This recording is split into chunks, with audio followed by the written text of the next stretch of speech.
राधिका बरसाने वाली की जय। राधे राधे। महाकालेश्वर के महात्म्य के प्रसंग में शिव पुराण में एक और कथा आती है। वह इस प्रकार है। उज्जैन के एक राजा चंद्रसेन हुए। वह भी बहुत बड़े शिव भक्त और शास्त्रों के ज्ञाता थे, जितेंद्रिय थे। वह प्रतिदिन शिवलिंग का पूजन करके शिवालय की चौखट पर अपना माथा टेकते। इतने बड़े राजा होकर भी वह शिवालय के चौखट पर माथा टेकते टेकते वहीं बैठे रहते। उनकी इस प्रकार की भक्ति देखकर शिव के पार्षद ने प्रधान गण मणिभद्र उनके सखा बन गए और उनकी इसी प्रकार की शिव भक्ति से प्रसन्न होकर उन्होंने चिंतामणि नामक महामणि उन्हें प्रदान की, जो कौस्तुभ मणि के समान ही दिव्य थी। वह मणि सब प्रकार का मंगल करने वाली थी। भगवान शिव के भक्त राजा चंद्रसेन जब मणि धारण करके सिंहासन पर बैठते तो सूर्य के समान सूर्य नारायण जैसी शोभा पाते। उनका शोभा और यश बढ़ता देखकर अन्य राजाओं को उनसे ईर्ष्या और लोभ होने लगा। सभी राजाओं ने आपस में सलाह कर उन पर आक्रमण कर दिया। अपनी पुरी को चारों ओर से राजाओं से घिरी देखकर राजा महाकालेश्वर की शरण में चले गए। महाकालेश्वर की विश्वास और दृढ़ता पूर्वक भक्ति का निश्चय कर उपवास पूर्वक वह दिन रात महादेव का पूजन करने लगे। उन्हीं दिनों उस नगर में एक ग्वालिन रहती थी। उसका एक पुत्र था। वह विधवा थी। अपने 5 वर्ष के बालक को साथ लेकर वह एक समय महाकाल का दर्शन करने आई। वहां उस बालक ने राजा चंद्रसेन को महाकाल की पूजन भक्ति में तल्लीन देखा। भगवान शिव को प्रणाम कर दोनों माँ बेटे घर लौट आए। घर आने पर उस ग्वालिन के बालक ने कौतूहलवश शिवजी जी की पूजा करने का विचार किया और जैसे जैसे राजा को पूजा करते हुए देखा था वैसे वैसे ही वह अभिनय करने लगा। उसने एक सुंदर पत्थर लाकर उसे शिवलिंग मान लिया। उसने भक्ति पूर्वक यानी कृत्रिम गंध अलंकार धूप दीप अक्षत चढ़ाया और मन से ही कल्पित नैवेद्य यानी भोग लगाया। उसी समय ग्वालिन ने अपने बेटे को भोजन के लिए बुलाया, लेकिन शिव भक्ति में लीन बालक ने कुछ नहीं सुना।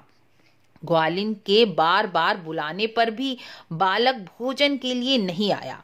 वह शिव में मन लगाकर इस प्रकार बैठा कि उसका ध्यान शिव से हट ही नहीं रहा था। ग्वालिन को गुस्सा आ गया और क्रोध में आकर उसने बालक को पीटा और खींचने और मारने लगी, लेकिन पुत्र अपनी जगह से नहीं उठा। तो उसने वह पत्थर जिसे बालक शिवलिंग मानकर पूजन कर रहा था उठाकर फेंक दिया और उस पर चढ़ाई हुई पूजा सामग्री भी फेंक दी। यह देखकर बालक जोर जोर से रोने लगा और मेरे महादेव कहते कहते बेहोश होकर गिर गया। 2 घड़ी के बाद जब बालक की मूर्छा खुली तो उसने देखा वह स्थान जहां वह शिव पूजन कर रहा था वहां महाकाल का सुंदर मंदिर बन गया है। उस मंदिर के शिवालय में भगवान शंकर का रत्नमय लिंग प्रतिष्ठित है और उस शिवलिंग पर बालक के द्वारा चढ़ाई गई पूजन सामग्री रखी है। वह बालक उठकर खड़ा हो गया और भगवान शिव को बारंबार नमस्कार करता रहा। उसे कुछ पूजा भक्ति नहीं आती थी। बस वह नमस्कार करते करते ऐसे ही आनंद में शिवलिंग को देखता रहा। सूर्यास्त के बाद वह मंदिर से निकला और अपने शिविर स्थान को जाने लगा। निवास स्थान पर उसने देखा कि उसका निवास स्थान सभी प्रकार के मणि रत्न और स्वर्ण से जड़ा हुआ भवन बन गया है और उसकी माँ सुंदर पलंग पर अलंकार से भूषित होकर बैठी है। माँ ने बालक को गोद में उठा लिया। बालक की शिव भक्ति के प्रताप से माँ भी शिव की कृपा पा गई। सारा वृतांत जब चंद्रसेन राजा ने सुना तो राजा भी शिव भक्ति की महिमा सुनकर परमानंद में डूब गए। बालक की निश्चल भक्ति को देखकर वह भी महादेव का गुणगान करने लगे। बालक को पास बुलाया और शिव के नाम का कीर्तन करते करते बालक को सीने से लगा लिया।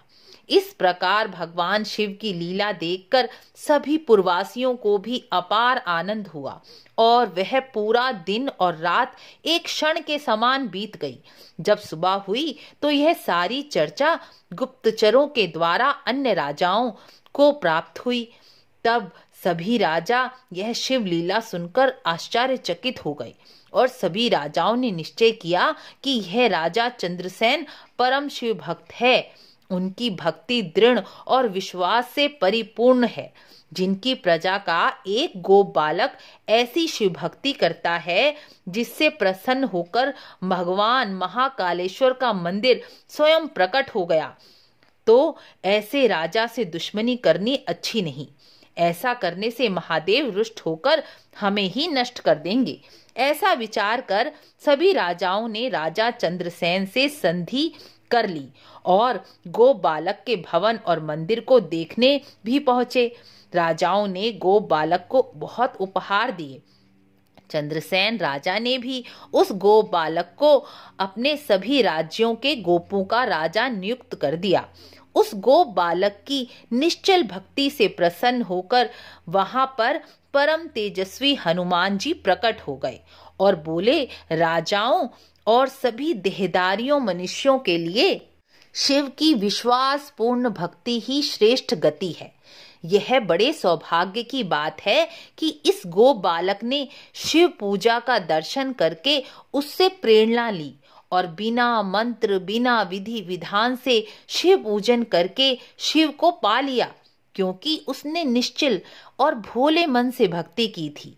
अपनी निश्चल भक्ति से यह गोप बालक गोप वंश की कीर्ति बढ़ाने वाला श्रेष्ठ शिव भक्त होगा। यह मोक्ष को प्राप्त करेगा।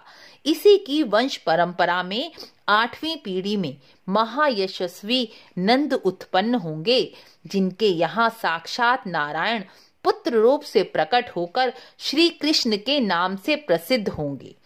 आज से यह गोप कुमार का नाम श्रीकर के नाम से विख्यात हो जाएगा। ऐसा कहकर हनुमान जी ने विदा ली। सभी राजा भी चले गए। अब राजा चंद्रसेन और श्रीकर महाकाल की सेवा पूजा करते रहे। उन दोनों ने शिव भक्ति पूजन करके मोक्ष को प्राप्त किया।